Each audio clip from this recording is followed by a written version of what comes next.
You're not doing it on purpose, but the reality is, if you want to take a picture of a marvelous mountain with a dirtied and broken camera, you're not going to get an accurate representation of the beauty that you were looking at. So why does this happen with Allah? Well, I'm coming from the perspective of mental illness. The brain and the mind are always distorting reality, always shaping your life negatively, making you believe the worst about yourself and others. They're always doing it to your detriment. And this happens because of chemical imbalances, genetics, unresolved trauma within, etc. It leads you to have a flawed view of who Allah is and what He expects from you.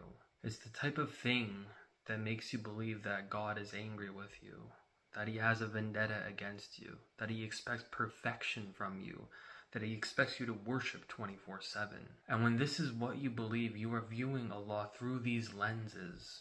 The lens of the brain, of the mind, of other people's beliefs, other people's traumas, or worst of all, of shaitan. And that is the evidence you see about Allah, because you are seeing with a pair of broken glasses on your eyes, and it's shaping your perception of reality. But that perception is flawed and entirely inaccurate. When you are mentally ill, you are not seeing things accurately, and it makes you susceptible to believing that things will never get better for you, that you are going to go to hell, that you'll never be forgiven, and so on and so forth. If you want to know how to fix this, well, it starts with you. You have to take off the glasses.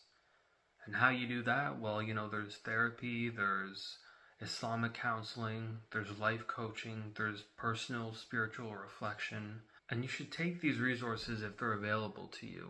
Practically speaking, the best source you're going to get is to go back to the Word of Allah.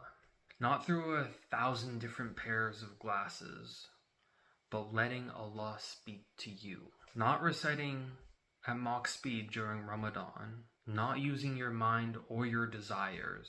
Because the discolored lens might also be the fact that you are approaching the Quran through bad intentions, through self-serving objectives. And so you're not getting the true meaning, because your humility, your humbleness, it's not there. Your good intentions aren't there.